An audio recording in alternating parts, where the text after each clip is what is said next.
the historic factor is part of it. Results are a part of it. I think that, when you look at the impact that Columbus and Columbusans have had on U.S. soccer and helping create this amazing atmosphere in the stadium, those are all real positives when we look at, making some decisions on big games. When you talk about this facility in particular, you mentioned a moment ago, the first weekend, some of your staff able to get to take a look at the facility. Quite obviously, it is a massive upgrade than what was previously here in Columbus. And not to denigrate the old place, it's a great old place, but leaping into the modern era of soccer.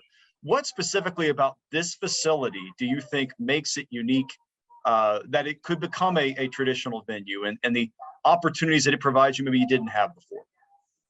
Well, yeah, I think the tradition is rooted in the city, and certainly Crew Stadium has that. The fact that we've had qualifiers there for the last 6 cycles, or will have qualifiers there for the last 6 cycles, shows the importance of Columbus. And then you add in a new stadium that has rave reviews that we know will be louder than Crew Stadium, alongside an excellent training facility. These are things that we as a national team and as an organization at the Federation have to really take note of, and we're thankful to be there.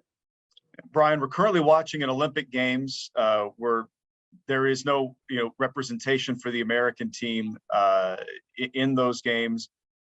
Obviously, there's a little bit of I wouldn't say necessarily pressure, but there's a real desire, a real want to get USMNT back in major international competition at the level you want it to push deep into World Cup opportunities. Take us through this group in particular, the growth that you've seen, obviously having a great showing so far at the Gold Cup. Where do you see the growth in soccer in this country, and the opportunity to be the kind of competitive force you want to be at that level? Yeah, that's a great question, Jared. I think, first and foremost, I think our environments have gotten better, and that comes from academies inside MLS and around the youth landscape.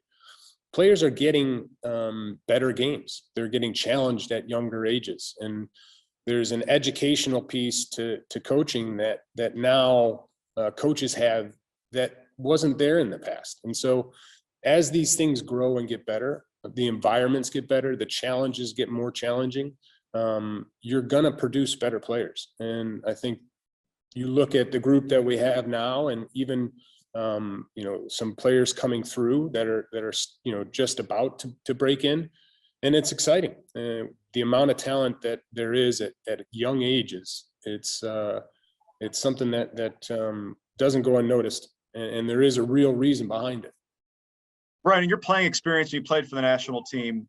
It's different. Your club team, there's great fans, great passion, but there is that sense of patriotism and nationalism that does arise for these national team games. You obviously experienced it firsthand.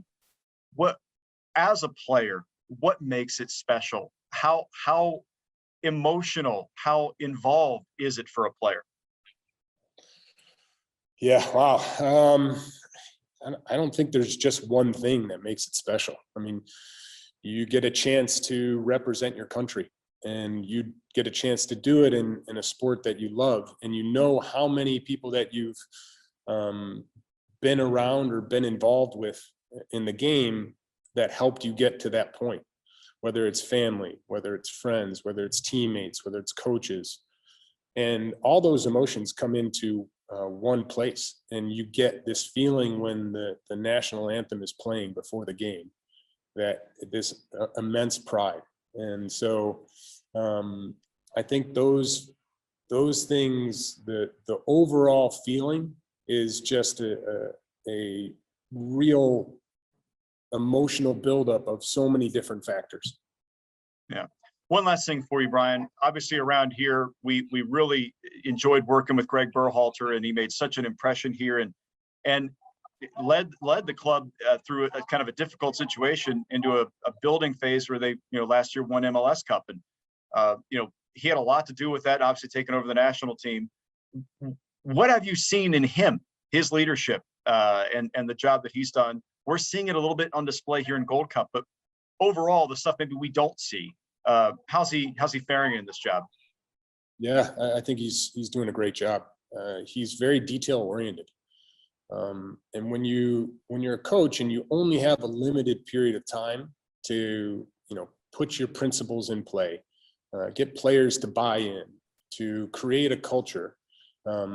Gregg has shown he's very good at all that. You look at how many different formations we've played, how many different ways that we've tried to break down teams and also put pressure on teams.